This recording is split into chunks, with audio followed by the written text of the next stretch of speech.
ครับตอนนี้ช่วงสวยน้ำถุงข้างนะครับพี่น้องเป็นตกแห้งขนาดตรงนี้เราเซ็งออกไปใส่บ่ได้เลย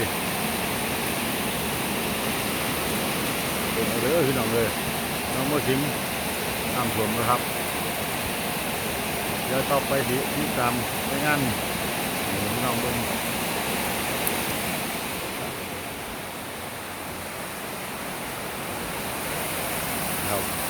ฝนมา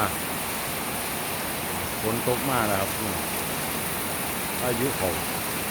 นะครับบางเฮ็ดงานมือซ้อนครับป่าทั้งนะครับเขาอีเลิศอีรกออกมือซ้อนพอฐานกอนะครับเป็นไงครับนำล้นใส่ข้านะครับพี่น้องเอ้ยไม่เคยพอหรอกที่พ่อครับ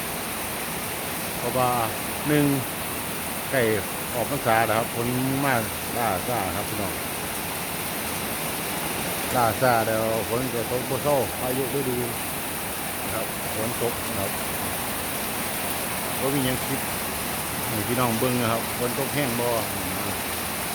เลยมาไทยให้พี่น้องเบิ้งนะครับพี่น้องช่วงบ่ายๆนะครับบ่ายหนึ่งตัวนะครับ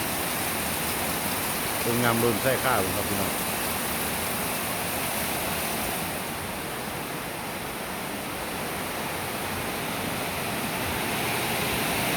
ป่าข้างนี้นะครับป่าข้างนี้น้ำท่วมน้ำที่ท่วมข้างนะครับออกไปไทยน้ำท่วมให้พี่น้องมึงเขาบ่อนบ่ไปบ่มากเลยครับแต่ว่าฝนตกนี่สิมันไปเตะก็บ่ได้นะครับพี่น้องเป็นงามไม่ต้องเก่าข้างนี้นะครับเต็มแล้วครับพี่น้อง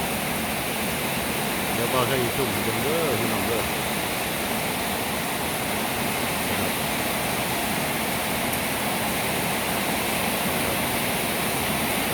น้ำก็ต้องไหลลงไปท่องครับ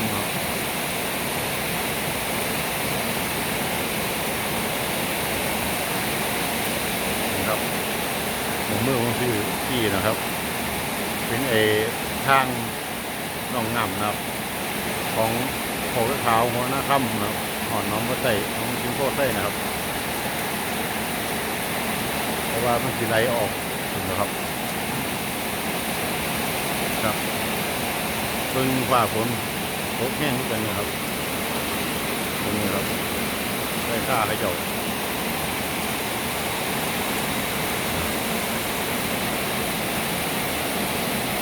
ตกแห้งครับเราจะไปหาถ่ายคลิปให้พี่น้องเบิ่งมีโอกาสในถ่ายอยู่นี่ห้องนอนของครับเห็นฝนตกแห้งๆพี่น้องเลยป่าข้างบนครับเดี๋ยวรูปให้เบิ่งครับก็ยังหัวหลานครับ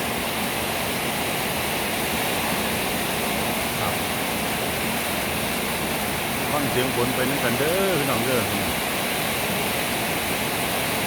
ค่อยเด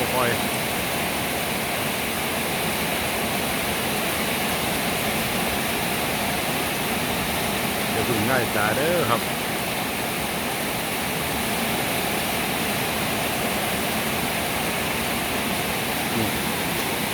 พี่น้องผมหนาวครับพี่น้องผมก็หนาวครับครับครับ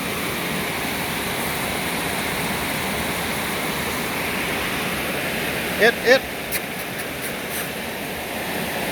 นะครับมันก็หนาวกันนะครับที่มันทุกคนนะครับมาเวลา